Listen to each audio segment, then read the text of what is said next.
Support comes from the Missouri Forest Products Association, providing more than 41,000 jobs in the production of wood pallets, railroad ties, white oak barrels, hardwood floors, and more.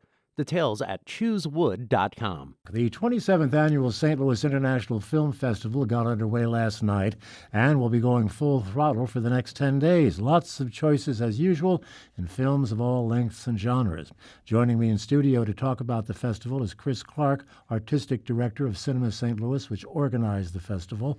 Also with me in studio is Connor Lewis, Director of Dirty Laundry, the asbestos documentary, which we'll be showing. And Lori Miller is director and producer of Day One, which deals with a very special St. Louis school. She joins us by phone. Thank you all for being with us. But, Chris, I'll begin with you and get a little background on what's going on. You've got a jam-packed schedule, obviously. This is the biggest thing we've ever produced, and we're just so thrilled at every single corner and square inch and film that we have. It's truly a remarkable year with the depth and breadth of the programming. More than 400 films. That's a lot of film watching. It is. Yeah. Okay. Give me some sense of the variety and the groupings that you have. There are films from, I think, 63 countries. Film goers do not need to be anyone other than themselves. They don't need to be film scholars. They just need to like going to the movies. Films by topic and genre, documentaries all across the spectrum. Some of them very entertaining, too. So you're not going to be forced to do anything you don't want to. All you have to do is like going to the show. There are a lot of free programs this year. You could go to the festival and see multiple films every day for 11 days and never spend a nickel if you're on a budget. Like Connor's film tonight is being shown free 2 different times in 2 different locations. So we make it as affordable as possible to the community, and we try to address issues in the documentary streams that are relevant to the community. And then we just want to entertain the heck out of you with everything else. Do you think there are any potential Oscar contenders in the mix? Sometimes that happens on a festival like this. I think there are some of the big studio films that we have with big high-name actors. Our closing night film, Green Book, with Mahershala Ali and Viggo Mortensen, that would be one to look at.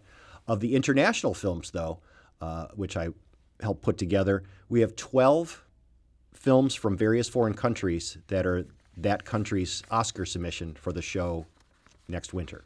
My favorite of which is Great Buddha Plus from Taiwan, which is one of the sleeper hits of the whole festival, I think. Well, you had an opening last night with Nicole Kidman, and a lot of people are talking about her as a possible nominee. For this role in Destroyer, she was not there, unfortunately. We wish that she was. One of 2 Nicole Kidman starring films. Another one comes up on Sunday, Boy Erased, also with Russell Crowe. But she, in this film Destroyer, she was an unrecognizable almost. They really worked hard to make her look gritty and almost dirty as a hard-boiled L.A. police detective.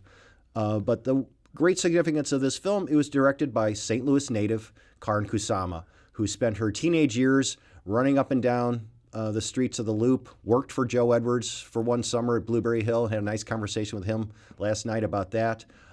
We gave her our Women in Film Award last night at the show. It was a great way to start off the festival. I've had occasion to talk to her, and needless to say, she's got her fingers crossed that some good comes of that Nicole Kidman role, because it will help the film, Nicole Kidman, and Karen. Sure. And at the very beginning of my career with this, I was still a volunteer and a board member when I went to the Sundance Film Festival in 2000 and saw her first feature, Girl Fight, which won the festival that year. And we have a signed poster in our break room. So it's nice to have her back, several films and almost 2 decades later to be with us on opening night. Okay, well, we'll get back to our conversation with you, but be part of our conversation with a couple of the filmmakers that we have here. We've got Connor, who's with us in studio. Again, I want to thank you, Connor B. Lewis, for being with us, and Lori Miller joining us by phone. Lori, are you there? And welcome. Yes, I'm here. Thanks so much for having me on. Let's talk a little bit about each of your films. Lori, I'll start with you. Tell us about Day One. Well, Day One is a story which centers around a school which, as far as I know, is a one-of-a-kind public school in this country. It's a transitional school for refugees and immigrants, and it helps kids who have survived war lived in refugee camps and, had some traumas, some pretty serious traumas in their lives. And they're able to come to this school and settle in for 1 or 2 years, and they get trauma intervention as well as a lot of academics and ESL teaching. And the teachers are just extremely dedicated about helping them get through and stay in school. So this is a program that's been proven to really help people stay in school and get a chance at a better life. It sounds very, very timely, and I suspect, I've only seen the trailer, but I suspect that it will give viewers an opportunity to get to know the immigrant community better perhaps than folks do now. Absolutely. I think there are just so many negative images of immigrants out there these days, and I think the film really just shows such a joyous, beautiful group of people in a way that perhaps we don't get a chance to see in the news. Let me turn to Connor now and learn something about your film, Dirty Laundry. This is quite different, a quite different documentary approach. Tell us about it. Well, in 2012, my grandmother died of mesothelioma, a rare lung cancer that's associated with asbestos. In 2016, my cousin Zach Johnson and I, who I made the film with, we were looking at each other and wondering, what is mesothelioma? Where did it come from? And so in a much different approach, we decided to cross the country by bicycle and see if we could discover a little bit for ourselves about mesothelioma and the problem of asbestos in America. What did you find out? Well, we were shocked when we learned how prevalent asbestos is, not only in St. Louis, but across the country. It's really a problem that is truly an American problem in a lot of ways. It's something that started with basically what's called the miracle mineral. It was amazing for everything. It insulated ships that sailed in World War II, and it helped build a lot of the industry in America. But we discovered around the 60s, 70s, corporations started learning that it was harmful, and that led to covering it up because it was such a cheap mineral. And that ultimately resulted in a lot of lost lives. Both blue-collar workers and people like my grandmother, who was exposed because my grandfather was a pipe insulator at the Shell oil refinery in Roxanne, Illinois. And every day he worked with asbestos, and he brought it home on his clothing, unfortunately. And that's how my grandmother contracted the disease. Wow. The making of any kind of film certainly is going to have its challenges. It seems to me that yours more so than most because you're on a bicycle going across the country. Who's taking the pictures, and how do you direct something like this? In hindsight, that probably wasn't the best idea. I don't think riding 4,200 miles from Astoria, Oregon to New York City was the best way to approach making a documentary, which is, I'm sure Lori can attest to, an already very arduous and expensive task. So we actually just kind of run and gunned with it. A lot of setting up cameras on the side of the road, a lot of sweaty, miserable hot days in the middle of the high plains of Wyoming. But basically, my cousin Zach and I really did most of it ourselves, except for a Hail Mary. We at one point we had to call my wife and say, "Hey, can you take off work and come out here because we need some help?" So we basically relied on each other and friends and family. Lori, what about the challenges you faced in putting your film together? Yeah, I couldn't agree more that making documentaries really can be a labor of love. And we started filming in October 2016, a few weeks before the election, and we were going to kind of stop and try to raise some money and do some grant funding and any other kind of funding we could do. But as soon as the presidential election occurred, we realized we just needed to grab our cameras and shoot. And so we were sort of volunteering, grabbing people to help us as we could go, and dealing with a community that had limited English skills, and we weren't living in St. Louis, so it was a pretty exhausting, kind of underfunded experience. But I also think that in cases where you don't have a large crew and you're really just making your film from the heart, you get very close to your subjects, and you can get some really wonderful interactions with people when you don't plan too much, and you just kind of show up and you just try to talk to people. Chris, documentaries seem to always be a big part of the playbill, if you will, for the film festival. What kind of changes in the quality and the subject matter have you seen over the years? Over the years, I was talking to Connor about this earlier. In the early parts of time when I was doing this, we were showing a lot of things on film. So we've had this you and I have had this conversation in the time I've been doing this, that the many generations of ways that people can make films. Now you can even make one on your phone. Doesn't mean that you should or it will turn out well, but you can, and sometimes they do. But it's the cost of what it takes to make a film in general is vastly lower than it would have been if you made something on film, which can be scratched and ruined or polluted very easily, and then you're left with nothing. But with digital film, you can, sometimes that's the opposite problem. You have 100 hours of something if you just keep shooting and shooting and shooting, but you can rework it as many times as you want with little degradation, and you can put something over a long period of time. So anyone can afford to make one, and then add-ons. It still becomes expensive in the long run, but but anyone can tell a story with a digital medium, and that's made these type of stories much more affordable to make, and more powerful voices from lower, the grassroots members of the community who may not have had the means or schooling to make something that required much more substantial equipment or training. Anyone can tell a story. Yeah. Anyone can tell a story, but it can be expensive, as indicated, as Chris has indicated. Lori, what about the funding for your film? Where did that come from? The funding was really just some nice angels who gave us a little bit of funding to get the movie done. I worked with a very, very experienced cinematographer who volunteered his time, and he has done this many, many times over and makes money as a shooting commercials and bigger projects. And he felt very strongly that the story needed to be told. So he came with me to St. Louis each time we filmed and really invested in the film through his own services. As other people who we work with in LA, we've done other films with, they all felt strongly about getting the story told. So basically it was done through volunteerism. And we had our executive producer, Peter Tao, who's a St. Louis native, who rallied the local community to give us some funding as well. Boy, it's certainly so a group pretty effort. much how we put it together. Well, yeah, a lot of separate parts there, needless to say. Connor, how about your situation?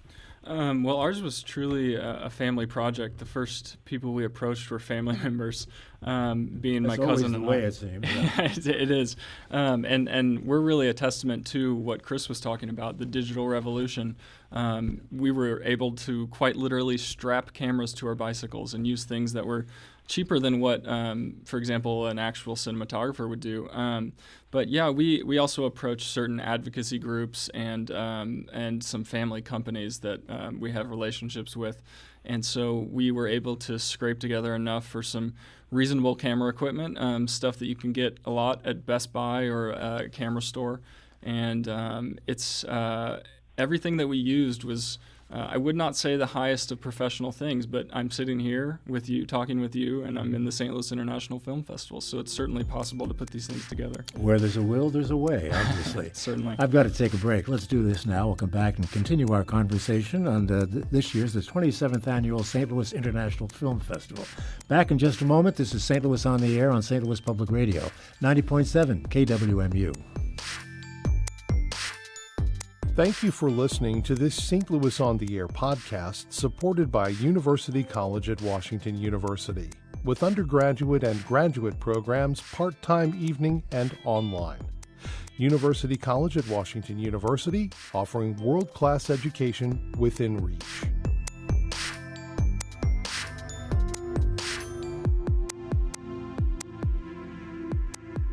Now back to our conversation about the St. Louis International Film Festival. I have with me in studio Chris Clark of Cinema St. Louis, and joining us by phone is Lori Miller, director and producer of Day One.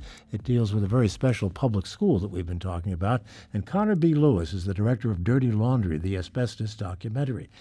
Okay, back at it now. I'm just told now we have another participant in the program, Jane Galuli, the director of Where the Pavement Ends.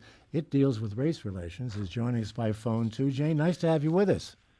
Oh, hello. Thank you for having me. Well, I'll start with you as I do with the others because I think it's really important that people get to know more about your film. Give us kind of the overview about what Day One is all about. Well, in our film, what we're trying to do is draw some historic kind of connections between the town of Kinloch, which was is a city that exists right next to it borders Ferguson, and the film is kind of a comparison of an event that happened in 1968 in Kinloch, and we parallel that event to the shooting of Mike Brown in 2014. The event in 1968 was the existence of a barricaded road between the all-black city of Kinloch and the at that time all-white city of Ferguson, and the contentions between the two communities, and eventually the barricade was eventually taken down. Was it the shooting of Michael Brown that inspired this? Actually, it wasn't. Oddly, I started the film a few years before Michael Brown was killed, and initially the story was just going to be about this closed road on Suburban Avenue and these two towns that existed side by side but had very little to do with each other in the 1960s. And when Michael Brown was killed, we slowed the project down somewhat because we didn't want to just focus entirely on the Mike Brown story, because it seemed important to me to point out the history of the relationship between Kinloch and Ferguson as perhaps one of the things that led to the problems that were going on in Ferguson. And so I think that what we've really successfully done is like I said, try to kind of compare these two events. And it worked in our favor that we postponed the film for a while. Chris, the International Film Festival over the years has always dealt with social issues such as this. I mean, that's been a big part of what you're doing, isn't it? It is indeed a big part of our mission to tell these very types of stories, particularly when they have local relevance. I want to ask the other participants too, and I'll start with Lori. What is the value of a film festival such as this? What is the value to you? You know, when one makes a smaller film, which is what ours has been considered so far, this type of festival, especially St. Louis, because it's really been around a while and they are world-renowned and people read about the films here and they come to see them, it gives the filmmaker a platform to get their word out about their story, their subjects, and their message. So it's just so appreciated to be able to be in a film festival and to have a platform to show what happens post-festival to you and your film? We are at the very, very beginning stages of figuring out how to release the film. So far, we've done a few festivals. We hope to do a few more, but we're starting to screen our film on college campuses because we feel that the younger generation is seeing Day One and learning more about immigrants and refugees, that they may be the people to really make change in our country. And so we're hoping to screen in as many schools as we possibly can over the next year, as well as independent film theaters, and hopefully eventually get a broadcast and be able to bring it out to a larger marketplace. Connor, how about you? What do you see as the value of a festival such as this? I would definitely echo Lori's comments. It is just amazing to have the platform to be able to reach people. A festival like St. Louis International Film Festival gives us the chance to really connect with a broader audience for a very small film with a problem that is a much larger problem than we even know. So it gives us kind of a jumping off point to be able to reach more people and really warn people about the asbestos problem in America. And Jane, how about you? Well, I want to echo the other two filmmakers, of course, and in our case, we really just finished the film. We have had a few screenings, but we truly have the first DCP that we just saw a week ago, and we haven't had the opportunity to really screen it at all for many of the subjects in our film. So what is really special and what was really kind of the St. Louis Film Festival to do was to invite us early enough on that we could connect with all of the subjects in the film, which we've made over a period of 5 years. And many, many people are now going to have an opportunity to see it together. And in a spectacular theater with a beautiful projection, and it's going to. I think I'm hoping that people will be really proud about their participation in the film when they see it, projected in such a high profile way. Chris Clark Jane's been at it long enough to be the recipient of an award through this festival. Isn't that correct? She and John Goodman, just to throw a few names around. We have 7 awardees this year, 5 of which are from St. Louis. Jane, in particular, received the Charles Guggenheim Documentary Award. Guggenheim, also from St. Louis. Sure. And John Goodman, as I indicated, he's got a special award as well. Yes, the Cinema St. Louis Award for hometown boy and/or sometimes girl who just really have made great strides in the industry. He'll be in town for that as well. Actually, he's been in town for a couple days, hanging out with his friends. He's been one of the most gracious guests we've ever had. Well, none of us at the table have been invited to anything. Nor have I. Another issue I wanted to get into, and Chris, I'll start with you first to set this up. Are you noticing more female involvement at the production, director, producer level this year, perhaps than previous years? Yes, I think that dovetails somewhat into what we were discussing earlier by the overall costs of making a film being lower, and with more and more female-centric issues being publicly out front and open, more people want to tell their stories. More of these people are women. More of these people can afford to do it. So yes, there are more of everything. And in the festival, I don't have an exact number, but there are quite a few women-directed films, features, documentary, shorts of the 400-something films we're showing. Lori Miller, it seems like something really is happening in this regard in this industry. Yes, I mean, my background is in producing, and I've been at it for over 20 years, and I had thought about directing, but there isn't a lot of encouragement in the industry for women to actually go out and tell their stories and direct. And this was just my first shot at it, my first chance after really working in the industry for quite a long time. So, as a woman, I think I was more relegated to a kind of behind-the-scenes supportive role. But I did feel that there were stories that I could tell. And in day one, most of the main characters, especially the educators, are all women, and they're just unbelievably inspirational women. So I made a film as a woman about a bunch of really wonderful women. So I hope people will come and see it. Jane Gillooly, let me put that same position to you with regard to the emergence, that's probably not the right word, but the increased presence of women in the film and documentary industry.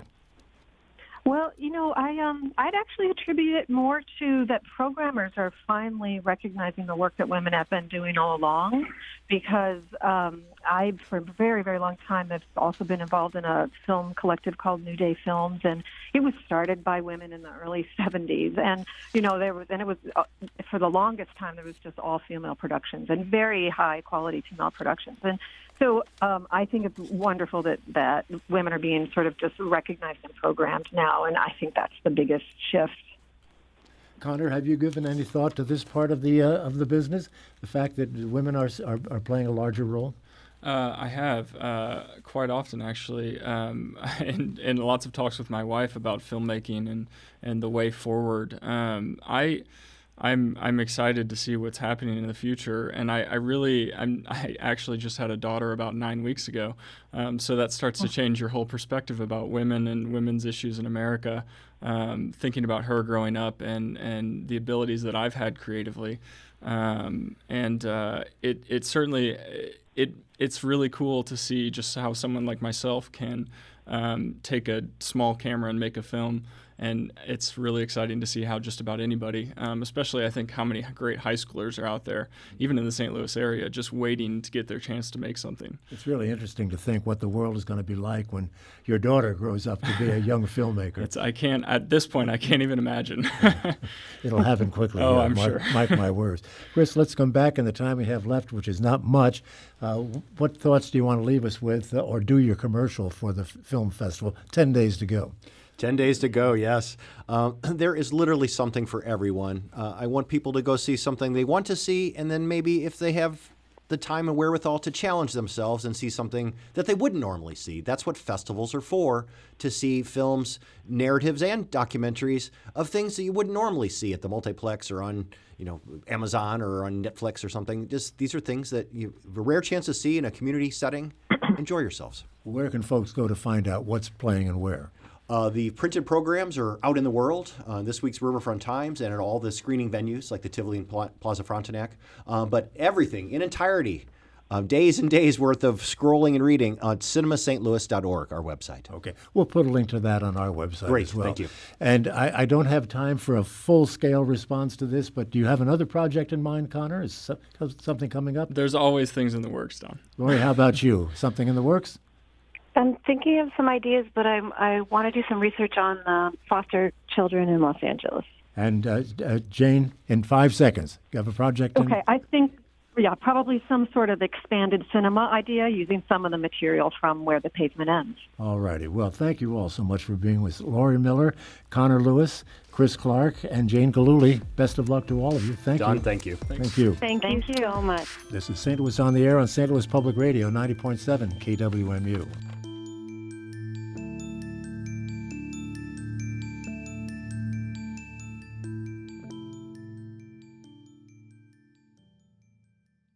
Support comes from Missouri Forest Products Association, committed to sustainable and sound conservation of the state's forests, which support more than 41,000 Missouri jobs, resulting in a $10 billion industry.